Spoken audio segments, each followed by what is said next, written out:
Hi, my name is Scott, also known as We Forgot, and this is Ways We Forgot, my new content creation.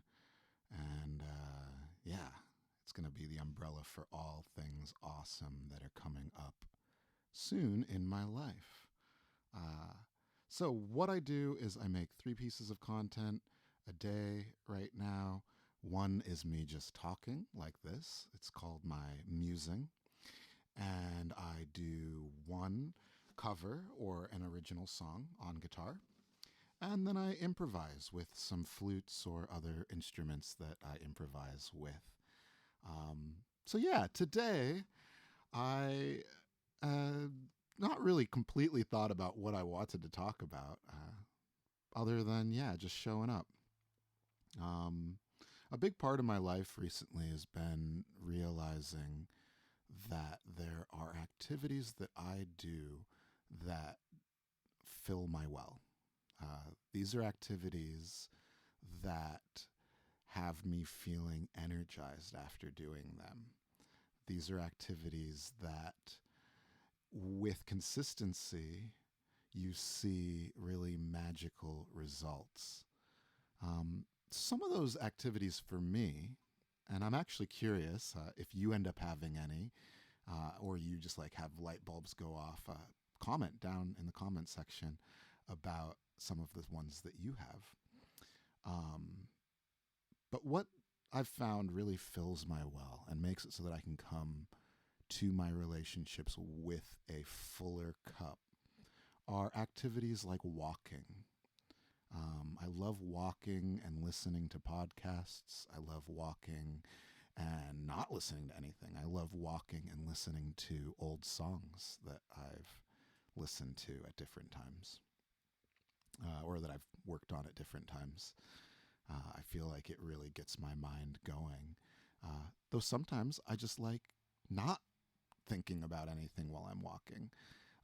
But I find that walking is really good for a lot of different reasons within a mindful practice.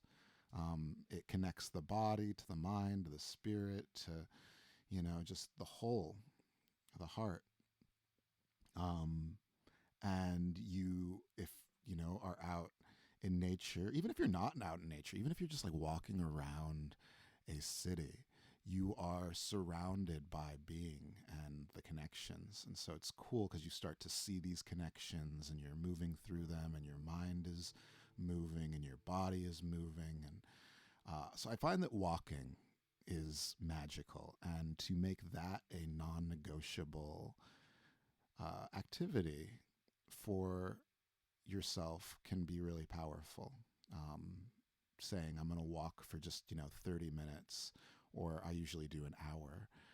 I'll set a timer for 30 minutes, walk one direction if I'm not doing a loop, and then I'll turn around after 30 minutes. But I find, yeah, that's a practice that fills my cup. Another one is meditation, and I have a couple different meditations that I do. I found that meditating during different parts of the day is really helpful for me. So I might in the morning in the morning chant. I do Sanskrit mantras.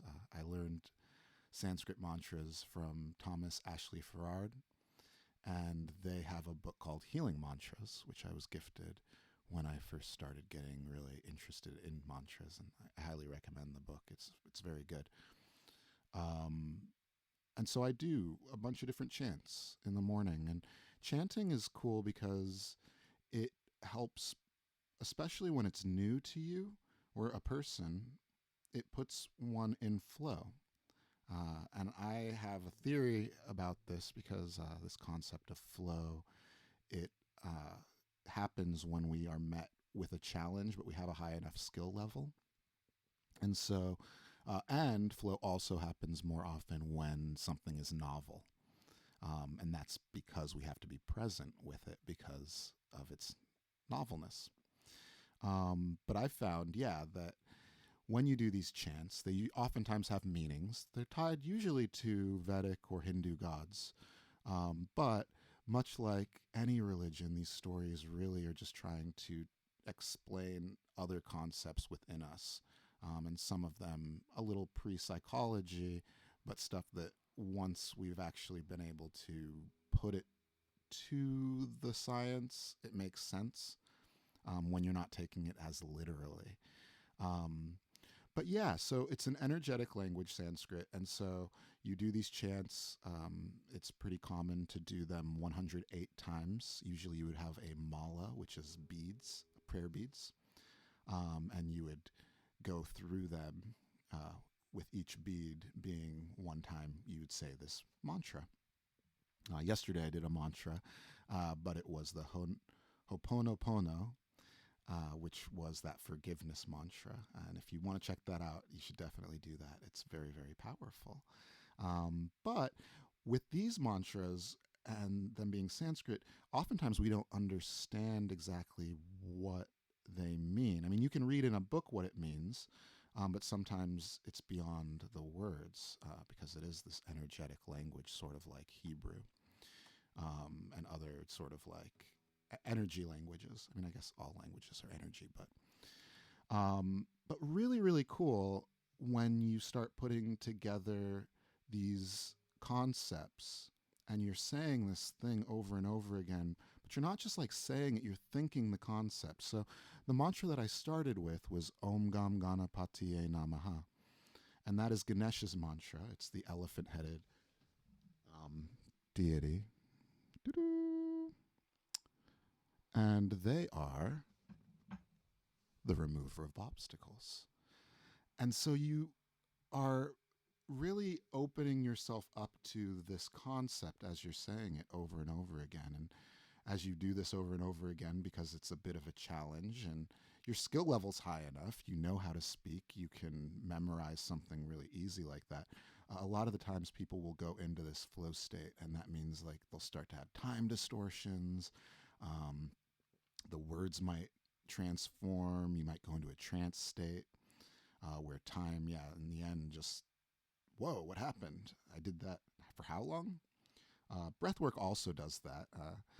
And that is actually another thing that I do. So I chant in the mornings, and that's really powerful. And again, you have these concepts that are sort of tied, and so you're thinking about them in this sort of manifestation way. Example with the removing of obstacles. If you're thinking like this is the obstacle I'm trying to remove, it might not work. But if you're thinking just more open and open to what that might look like, sometimes our life will shuffle around to remove the obstacles. It's not always how we expect it to be, though. And the more narrow we are with that expectation, the less likely it is to happen, is what I've found. But, to each their own. Everybody can try. But again, Healing Mantras by Thomas Ashley Ferrand is a great starter book for mantras if you're interested. And then, another thing that I find is really, really helpful. So I have the walking, I've got the chanting, but breath work has become so important to me over this past month. Every day in the middle of the day, I do breath work and I do some inner child meditation. And then I've also been trying to combine it a little bit with just being within my own frame and restructuring the relationship I have with myself and making that more of a priority than the relationships I have with others. Not to say the relationships I have with others are not important, because they're massively important. But if I'm not coming to those relationships with a full heart and with love and joy, then I'll eventually run out this cup that I talked about earlier in this musing, where it's like I start to just give, and then I have hope that others will see that and give me the things that I feel I'm missing. But we can't expect anyone to really do that forever. You might get it for a little while, but I think it's really important for us to realize that we have that abundance, we have that love, we have that security. We have all of the things, and the universe, the world, the being, the ultimate, has provided for us in the past. And when we're open to it, and when we feel this feeling of fullness and not where we're coming from this place of need and want, uh, then magic happens. And I've really been feeling the magic, and I'm really excited to share more about the magic as it comes. But yeah, that is sort of where I'm at today. I hope that everybody's doing so wonderful out there. Know that this is, yeah, a new journey for me. And this is the second day I've done this sort of in my bedroom. They won't all be in my bedroom. I'm going to be sort of working around in different spaces. But I am so grateful that you've chosen to come on this journey with me. And yeah, what are some things that you know fill your cup? And are there ways for you to make more time for those? Let me know. I would love to connect more. Anyway, much love to you all. And I hope you're giving time to the most important relationship in your life. You. All right. I'm Scott. We forgot.